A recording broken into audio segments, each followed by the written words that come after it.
You're listening to Dr. Heather Williamson, your leadership doc on Talking Leadership, and we are on ESPN 106.1. I'm so glad you're here with me this morning because I have in the studio Ellen McIlhenny, and she is actually the CFO. Well, she works with, you act as CFO. I'm a fractional CFO, yes. Fractional CFO in businesses to help them when they need the CFO expertise that you offer. Exactly, but don't need a full-time. Don't need a full-time. Right. So welcome, Ellen. Thank I'm you. so glad you're here with us this morning. To be here. Yeah.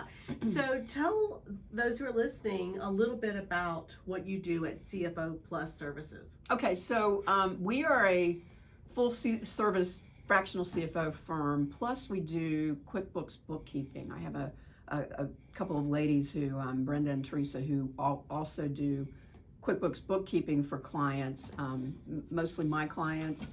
But my position is I go into a company and normally, between 500,000 and up to about 10 million who really don't need the services of a full-time CFO on staff. So I kind of fill that role. I come from a CFO background, and my specialty is mainly like exit planning for small business owners. And so we did a lot of acquisitions, and I learned a lot about it. And so I wanted to bring that expertise to small businesses. Just in case anybody was thinking about selling their business. Just in case, yeah. Well, it's really important because, if you want to get some value out of that business, Sure. well, just curious, what would they need to have if they're thinking about down the road an exit plan? So I will tell you, one of the biggest mistakes people make when they start a business is they don't think about that from the very beginning. You're right. What is their long play? And your business can take a trajectory either way. You can constantly build value and have a nice end to a big paycheck at the end. But there are some people who have what they call lifestyle businesses, and the business provides a very nice living for them, but the value is not going to be as big at the end of the road. And so what I do, the first conversation I have, whether the owner is 25 years old or 55 years old, probably at different parts of their business, but that's the first question I ask. So what is your end game? What are your plans for the future, and what can I do to help you to build value in your company? So when you do decide to exit, whether that's give it to a family member to run, give it to management to run, or to sell it, all of those options are very important to think about at the very beginning even. So what, from your experience, do you feel, and I know this is not even going yet on the topics that we were, that you want to talk about, but I think it's so important for people to think long term. Yes, absolutely. So what is one thing that a business owner can do or should be considering if they are going to sell the business, let's say 10 years down the road or 5 years down the road? The number one thing is to look at succession planning. I ask him, the first thing I ask him, the second thing I ask him is, can you leave and go on a vacation for 2 weeks without your phone? Right. They need to be able to hand the business over to somebody to run, unless they're going to stay on as an employee after they sell, which I don't know too many people want to do that. But that somebody needs to run the business after they finish, unless they shut it down. So the biggest thing is to figure out, who's going to take over when I leave, and do I trust them enough? And trust is a huge issue with small business owners. Yes, because they typically started that business either working from maybe their family, that was a family-run business, and now they're done. Right. Or they started it because they got tired of working for somebody else, and they said, I can do better. Yes. And just, yeah. And the thing I love about small business owners is they all have the basic entrepreneurial personality, the spirit. Yeah. and a lot of that is they want to take that risk to go out there and make something bigger than they can do if they're working for somebody else. And I was the same way. That's why I wanted to go out on my own, because I felt like that there was so much I could give, and that I could do so much more for so many more people, and it's just been so much fun since I've started doing this. Yeah. So, and I've done, some succession planning in my day, and I will tell you, especially if a family member is sick, which was my particular case, we had done a succession plan, and I said, we need to talk about the elephant in the room. You want this person to take over, but what if something happens to him? Right. Because you already got one foot out the door, as you should, because you're in retirement age, so you should be enjoying life as well. And it was a struggle. It was very much a struggle. It's very hard to do that, and that's why, depending on the size of your company, it's always it's a good idea to have a team in place, a management team in place, with that one person who you feel like is going to be the leader of that team. But I know, coming from my last employer was a small business owner, and we had a very strong management team, and it just kind of helped take the pressure off him, knowing that he had these people in place who could run this business.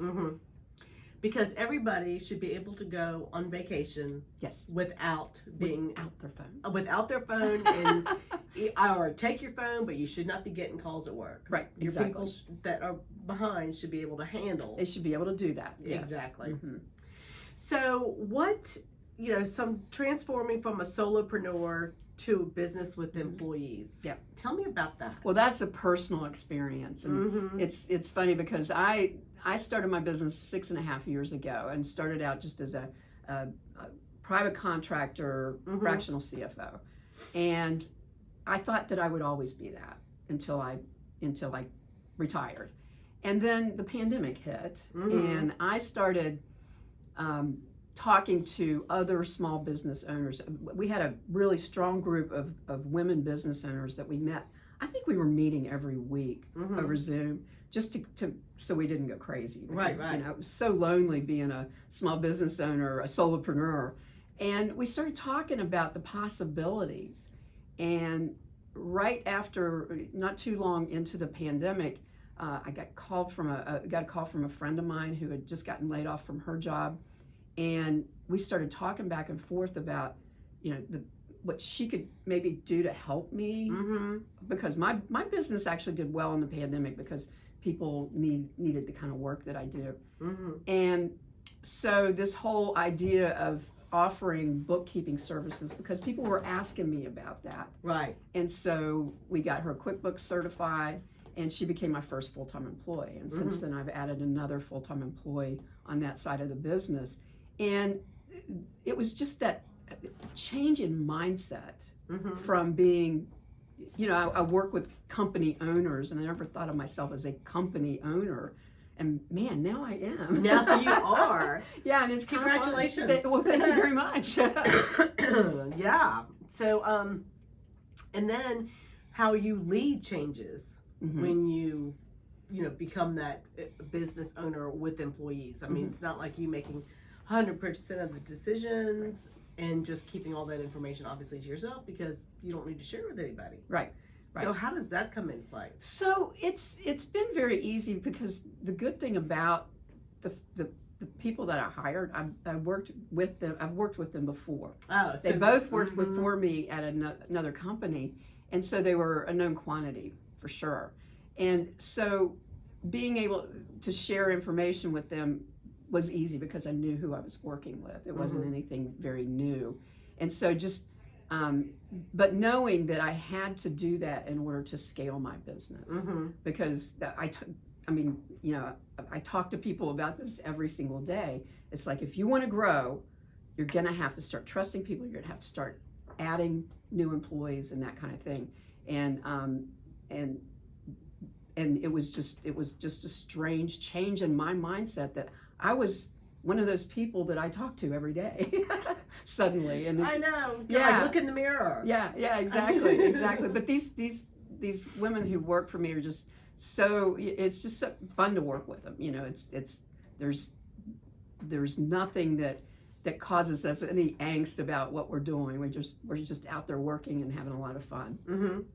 So as a fractional CFO, what are, like, if you're a business owner and you're making maybe, and what was the range? It was 10 million was the high, and what was the low? Yeah. I mean, I have one client who's well over 20 million, but that's an exception. Mm-hmm. But most of them are between the 500 million and say 10 million. Okay. Yeah. Mm-hmm.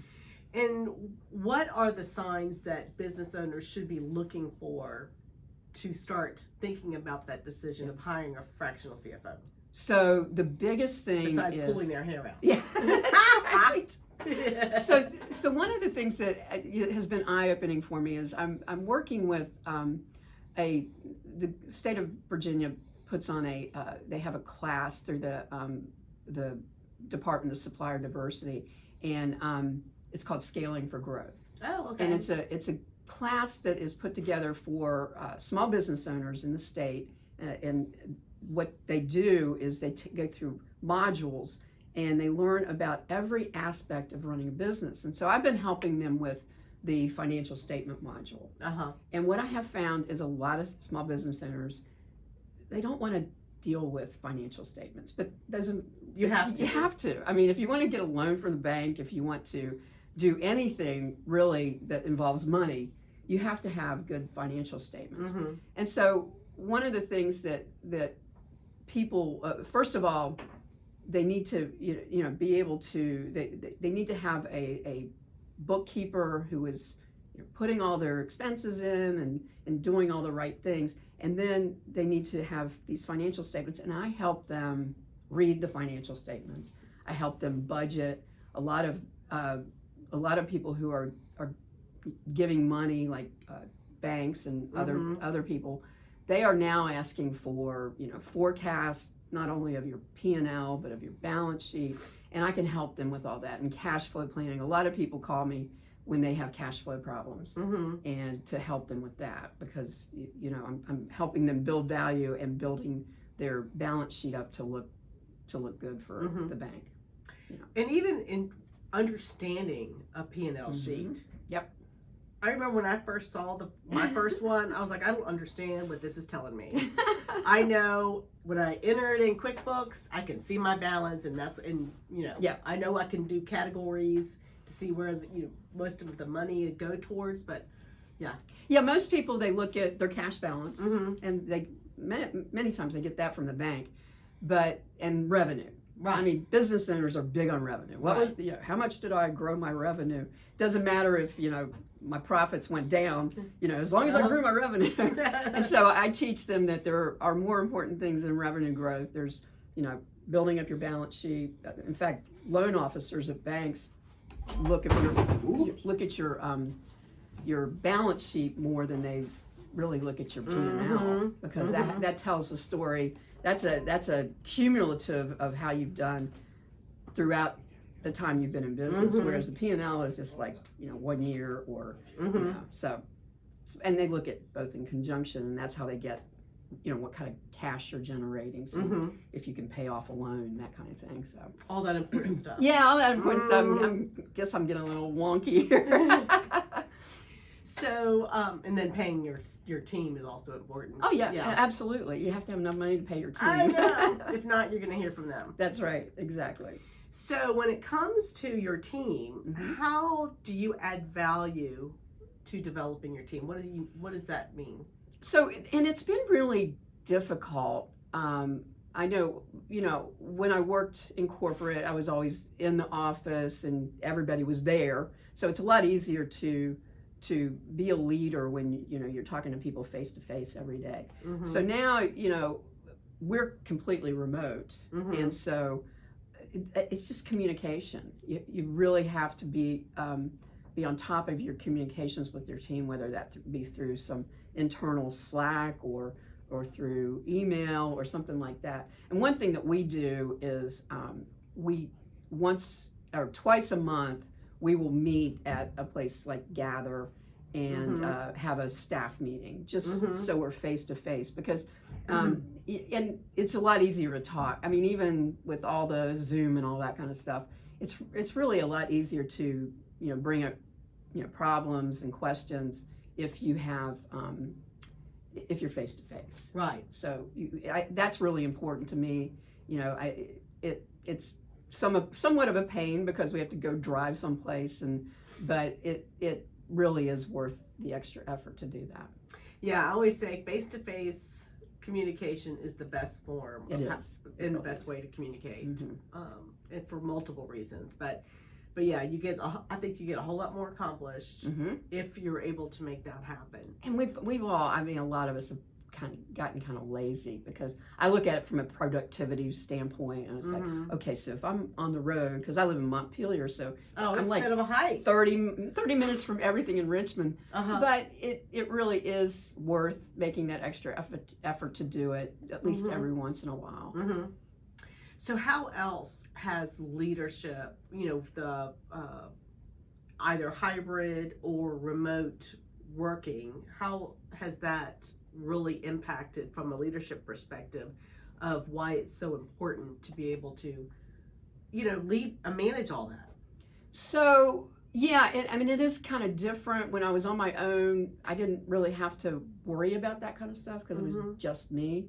Now it's kind of like I always have to be kind of thinking, all right, am I giving them the tools that they need in order to deal with, because this is my business and my brand, so I want to make sure that I'm giving them everything they need in order to put the best face forward for our company.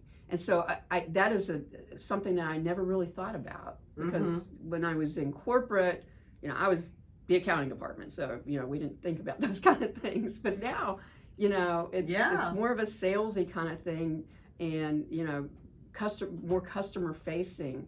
And so you have to really think about that kind of stuff all the time. It is very much, should be on top of mind with every leader within any and every organization, no matter if it's manufacturing or, if it's it's a sales oriented company. Leading the team and making sure they clearly understand what is going on, what the expectations are, what that vision and mission is of that core business, values, the core values of the company. That's really huge. I really preach that with my clients as well, because that's something that a lot of people, a lot of companies are talking about these days. A lot of the books that are written right now are about coming up with your core values of your business, and so I used to think it's just a fad, but it's not. It's the essence of your company, right? And it's like that's who I am. And so you have to have buy-in from the people who work for you, or it's probably not a good fit if they don't have buy-in. So. Exactly. There's a company here, and it's called Owens and Minor. Yeah. And so they're a medical sales company, and basically for my dissertation they were my study sample. Oh really? Yes. Okay. And trust was what I looked at in the study. But when you drive into their office complex, they have all their core values alongside of the main road coming in on flags. No kidding. I've never seen anything like that. I've seen it inside, on the walls and everything. That's pretty neat. Yeah. Of course, this was several years ago. I don't know if it's still there, but that's what they did, and I thought it was great, because when you're driving into work, it's just that reinforcement of whether it's trust, integrity, whatever. And your clients need to know that information as well. So, exactly. That's really good. So I think that so businesses should be able to communicate that and really help their employees understand who they are, what they live by. Exactly. I had a client, we got into, I don't know if you've heard of EOS, Entrepreneurial Operating System. No.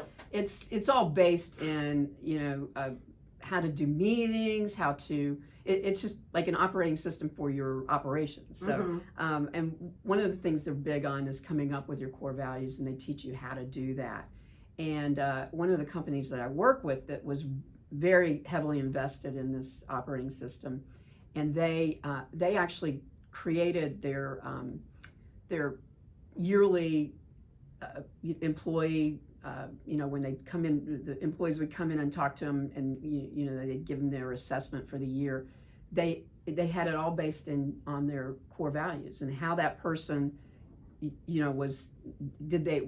every core value they said, okay, this guy gets a 5 or a 4, and they graded them on how well they portrayed the core values of the company. Oh, I thought that was so clever. that is very clever. It was a very good way, and I actually was on the management team that for the company because I was full fractional CFO, and we actually were able to assess the employees who maybe didn't fit the core values and maybe weren't a right fit for the company, and the ones that maybe needed a promotion and that kind of thing. Everything was based on how they did on that employee assessment.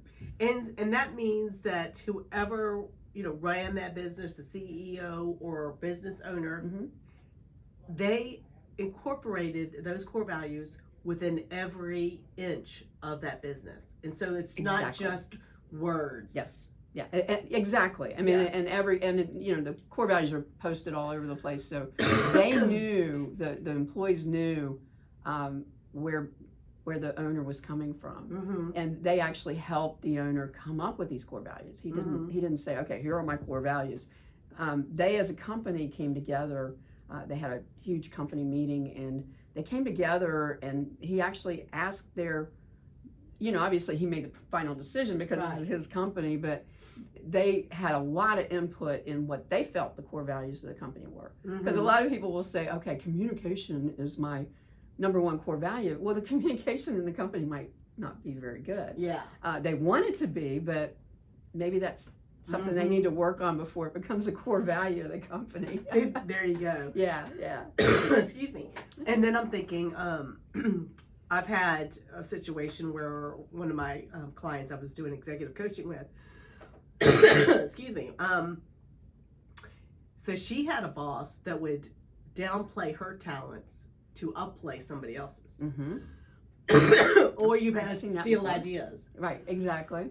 Excuse me. That's okay. And so that's somebody on your team, hopefully through your whole vetting process and hiring process, you would vet that person out because you're like, they're never going to be a good fit. Right. And that's why it's so important to have those core values. And one of the things that we always did was made sure we had the core values in the interview process and talked very much about them. And the interviewing process, I always talk about, don't make the interviewing process the shortest thing that you do. Yeah. You need to spend a lot of time on that and make sure that this person is a good fit, and they might not have as much experience as another person, but if they are fit from a core value standpoint, that other stuff can, it's easy to get that stuff if they buy into your core values. So as a fractional CEO, you go into the company and perform their CFO responsibilities on a part-time basis. Yes. So how do you build trust with that employee that they're going to open up their books, their team's going to share information? How do you do that? So my first interaction is with the owner of the company, but I also have to work with that accounting department. Exactly. And that sometimes that's a little tricky because especially if they have like a higher level, say a controller, that person might feel a little threatened by me. So what I always do is once I feel comfortable, the owner of the company feels comfortable with me, and it's a two-way street. I mean, I have actually turned down companies before if I just didn't feel like that was that there was that connection. But that second person, that's my second meeting, and I sit down with them and tell them exactly what the owner's expectations are of me and what it is of them, and they're two different things.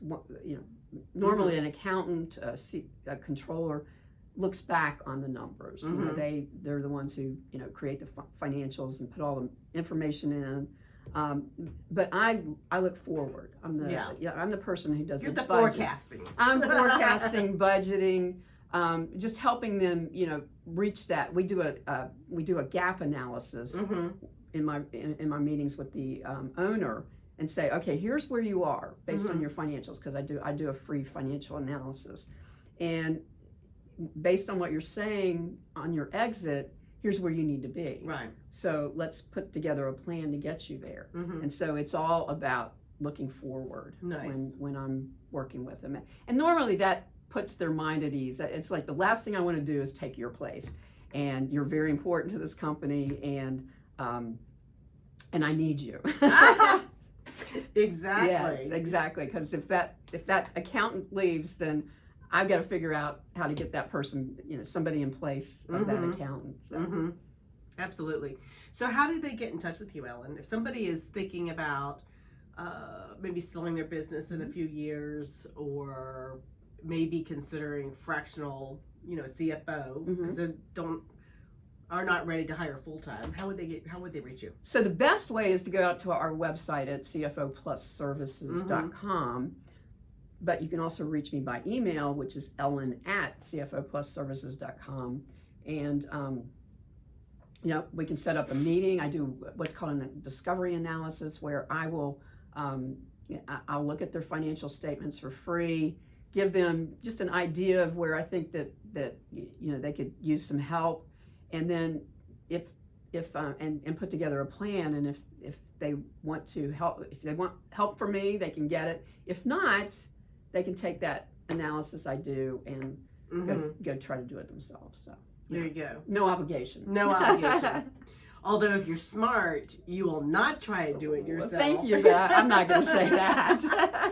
I'm like, that's why you're in that situation to begin with, because you're still trying to do everything yourself. Exactly. Yes. And CEOs do not need to be doing stuff like that. They need other people to do it. That's the essence of being a CEO. So the last kind of thought I want you to think about is from a leadership perspective, and I know you had mentioned, you had given me information about micromanaging a team, which is never good. No. What's one piece of information you would give the listeners out there about what a leader should be thinking about doing for success? They should be, I think I said earlier, developing their team. They should be authorizing them to do certain things. What you don't want is a leadership team that has no authority.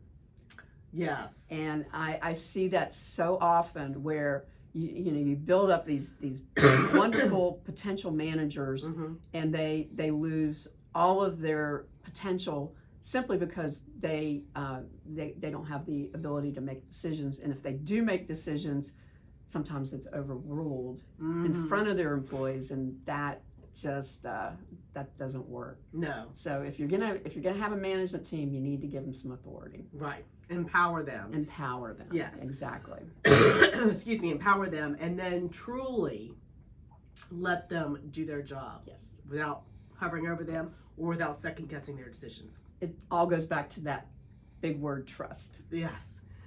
Excuse me. Well, I so appreciate you being here today. I had fun. And giving some excellent words of wisdom for those that are listening who are possibly in the need of a fractional CFO or interested in possibly selling their business down the road. Yes, absolutely.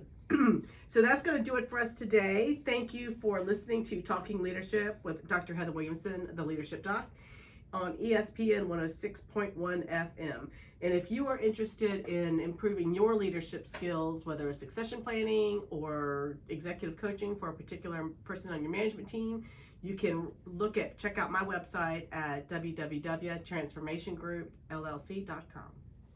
And thank you very much. And we'll see you next week. Okay.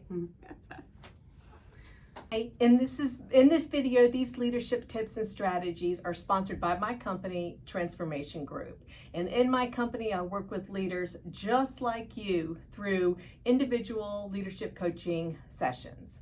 And in these 1-hour sessions, we talk about strategies to help you develop the skills to overcome performance challenges. Whether that involves learning how to hold your employees accountable, delegating and empowering employees more effectively, spending time on tasks that really matter to your business, or communicating expectations consistently, or even better, lowering your stress. If this sounds like something you might be interested in, then there's an email address below in the description box of this video. So send me an email and we can then discuss if I'm the right fit for you. Until the next video, have a great day.